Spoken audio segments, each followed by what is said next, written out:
အားလုံးပဲမင်္ဂလာပါပြန်လည်ကြိုဆိုလိုက်ပါတယ်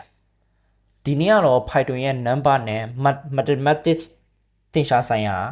ကိုပြောပြပေးပါမယ်အဲ့တော့ကျွန်တော်တို့အရင်ဆုံးကိန်းတစ်ခုကြည့်လိုက်အောင် integer or whole number ကိန်းပြည့်ကိုကျွန်တော်တို့အရင်ဆုံးကြည့်ပါမယ် a assign 13ဒါက integer number ဖြစ်ပါတယ်ပြီးကြရင်ကျွန်တော်တို့ကဘာလဲဆိုရင် float float ကိုကျွန်တော်တို့ပြောပြပါမယ် find တန်ဖိုး assign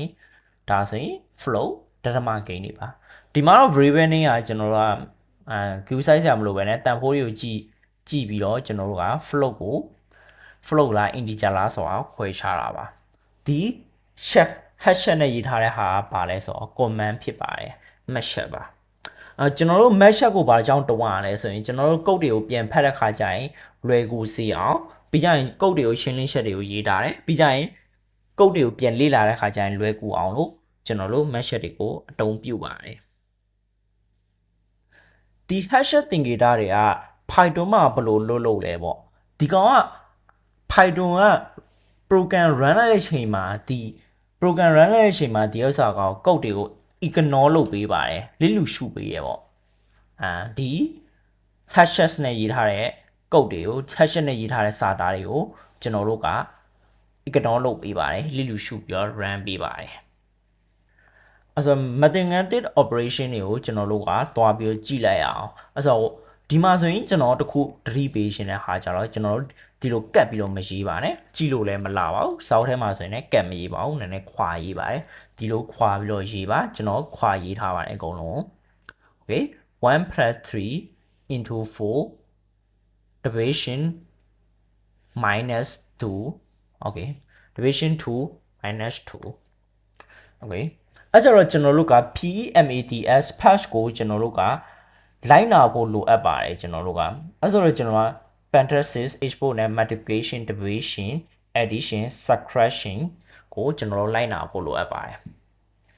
အဲ့ဆိုကျွန်တော်တို့က pad ကိုနားလည်ဖို့ဘယ်လိုမျိုးတော့ရမလဲပေါ့ဆိုတော့ကျွန်တော်တို့ software တစ်ခု download တာဆွဲပါမယ်အဲ့တော့ကျွန်တော်တို့ Google ကိုတွားလိုက်မယ်ဝဲသွားပြီးဆိုရင်ကျွန်တော် THONNY Tony Python ဆိုပြီးတော့ကျွန်တော်သွားမယ်သွားပြီးဆိုရင်ကျွန်တော်တို့ကဒီ IDE ကို beginner တွေအတွက် IDE ကိုကျွန်တော်တို့ Windows တုံးရင် Windows ကို download ဆွဲပေးပါမယ်ကျွန်တော်တို့ဒီမှာ Windows ကိုတုံးတဲ့အတွက် Windows ကို download ဆွဲပေးပါမယ် Tony ကို install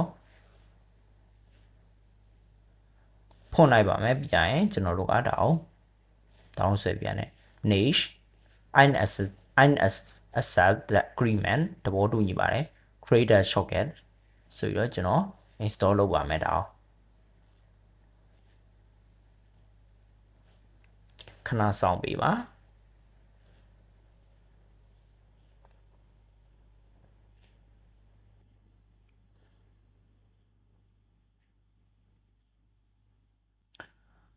install လုပ်ပြီးရတဲ့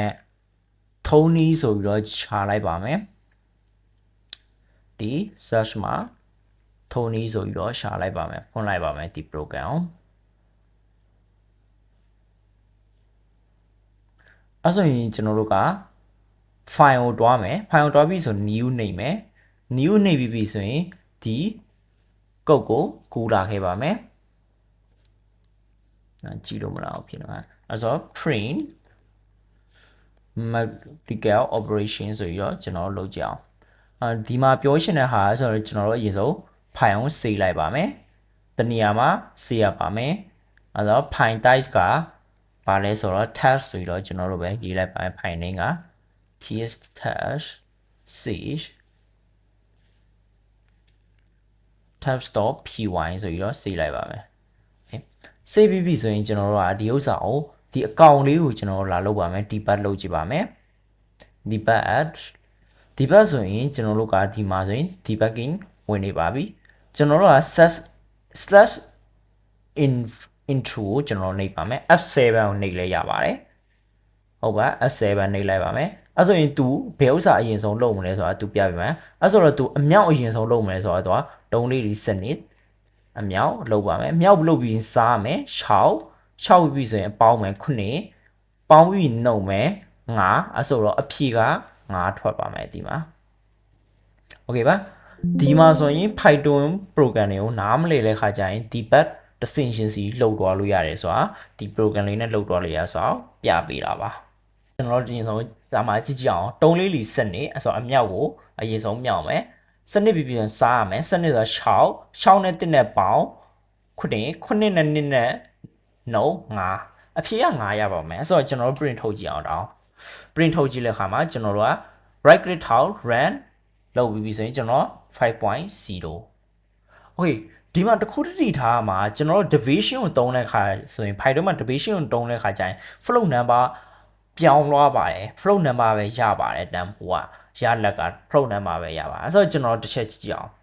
4 division 2ဆိုရင်ကျွန်တော်တို့ကြည့်ကြအောင်ဒါ float number တူတိုင်းတူအဲ့လိုလောက်ပြောင်းသွားပါတယ်အဲ့ဆိုတော့ကျွန်တော်တို့က float number မလို့ရှင်ဂိမ်းပြည့်လို့ရှင်တယ်ဆိုရင်ကျွန်တော်တို့ဘယ်လိုလုပ်မှာဒီနှစ်ခု division နှစ်ခုတုံးပြီးတော့